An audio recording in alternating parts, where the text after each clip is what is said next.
Hi everyone.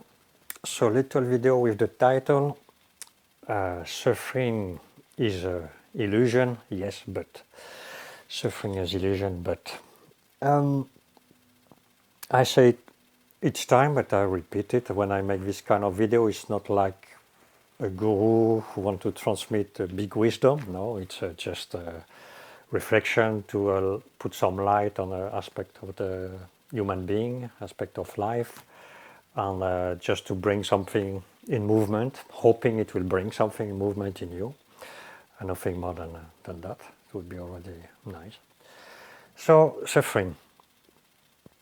It's when you lose something you love, or someone you love, so you suffer. It's like a normal reaction. Um, but in this reaction, when you can see what makes you suffer, you can see that you have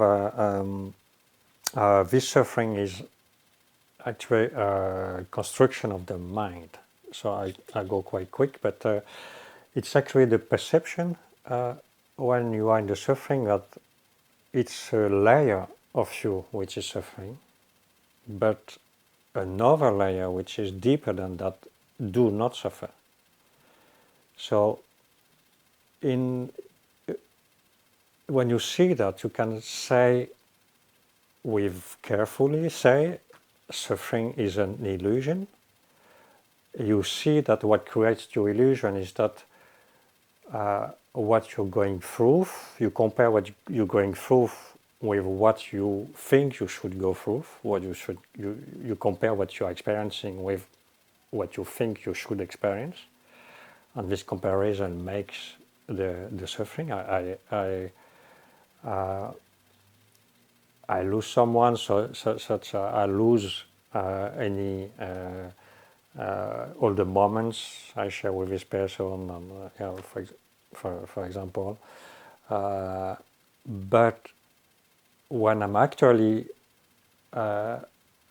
just see what is really my experience of the now, actually there is no problem. There's no big problem. I'm just, I am. I'm I still enjoy my existence somehow. And it's very interesting to see that it's just layer of consciousness. On one layer there is suffering, but it's a relative illusion towards another layer where there is no suffering. And this no suffering layer is actually deeper, you can say more true, than the layer which is suffering. So I wouldn't do like, if someone has lost a child to say, oh, it's just illusion, no. There is pain, but if you really look carefully into what creates the pain, you will find out there is not only pain. And what is even sometimes very difficult is that imagine you lose a child. Oh, it's really the kind of, I'm parent, so it would be the worst I can imagine for myself. And I know there would be the suffering, but there would be also still this being which doesn't suffer. And that would make it difficult to recognize it. It would be a kind of culpability to say, oh, I lost my child, but I'm okay. A layer of me is okay. And because there is so big social pressure it's so normal to suffer. It would be such not normal not to suffer, and it would be socially so not done. Then the image of suffering, at least I'm still someone with his image, because that's the thing, when your structure, when you lose something, your whole structure is put in vibration. All what you know, all what you have experienced till now is just put in vibration. It's just is destroyed. There's a part of all your experiences which is destroyed. It doesn't exist anymore. So actually, what you really experience is that you don't know anymore which kind of experience life it brings to you, because what you could preview before is not anymore. So actually what you do is you prefer to be someone suffering than not knowing who you are anymore. And that's very interesting. The need of being someone in place of not knowing anymore who you are.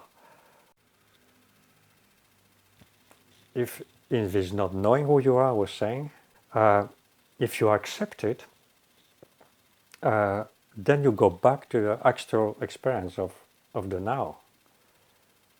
And yeah, well, so you go back to more the sense of being. So it's this direction has to be seen. Has to be seen.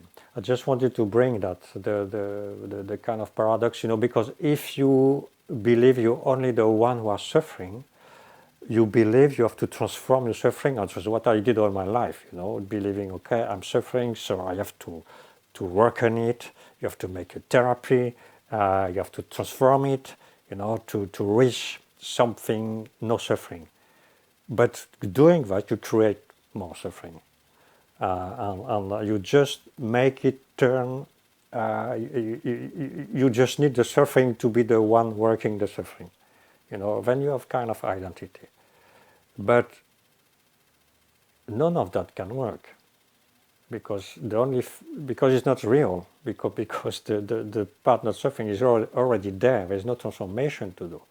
There is just a change of layer of consciousness about who you are. Yeah, so there is and it doesn't mean you have to be only in the layer who doesn't suffer. It's perhaps would be not human, but this movement from one layer, the being, pure being who doesn't suffer, to the more normal personality, who could say, who does suffer more in time, and the both they coexist. It's also tricky.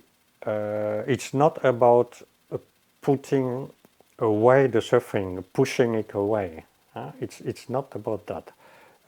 It's not about denying the suffering.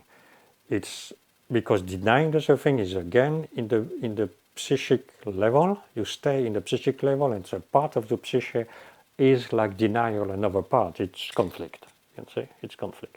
Now it's really from inside. You see inside. There's a part in me suffering. I can nourish this part. You can see when you are in the psychological layer, you can. So you compare what you're living with what you should live, etc. Then it's a mind creating suffering.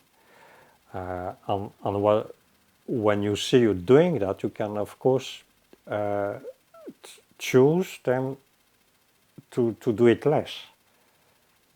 To try, when you say you're nourishing the suffering with your story, making a story about it, then okay, I make a story, but it helps me to get an identity, because I'm the one suffering, and I'm perhaps the hero who would go through my suffering to be stronger than it, or all kind of story, who are also socially good accepted. But it's actually all bullshit. If we make it short, it's just theater. But it's theater to be respected. I'm really not from the side of people saying it's all illusions, or just no. It's a part. It's a part of us. But it's not the deepest part. It's it's not the true part, the most true part. And it has to come from a real insight that this part disappears by itself. But when you just experience the now of the situation you are in, you just experience in the now. There's actually your self-awareness, where there is no suffering. But are you able to stay there? That's the only question, actually. I don't pretend I am, but yeah, that. So I said Ron, what I wanted to say about this subject, it's, yeah, let's put a pause. The last little bit who comes in me about this subject is I also don't want to play like the therapist, having find the joy of life and wanted to play on internet how joyful we are, etc. There's too much people doing that on internet. I find it disgusting. If someone find the joy of life, good for him, good for her. But this kind of theater, it becomes also a theater play to pretend that or that. I find it disgusting. We are human. We have all these layers, and it's all about where we put our awareness on, or where we can put our awareness on the maturity. Is to let the movement of maturity grow by itself about this layer. It's not really about forcing. And also the only way to know suffering and the nature of suffering and how suffering is created is to suffer. There is no other way. To understand suffering, you have to suffer. So it's not to avoid suffering. It's not to avoid life with this suffering and joy. It's through experience that you understand. That's the only way. Anyway, and otherwise it just stay a nice theory. So don't look for suffering, but if it's here in your life, just observe how it works, and just try to observe this inner layer deeper than that. Yeah, that's my reflection of the day. I hope it can be helpful for you. Voilà. À bientôt. Au revoir.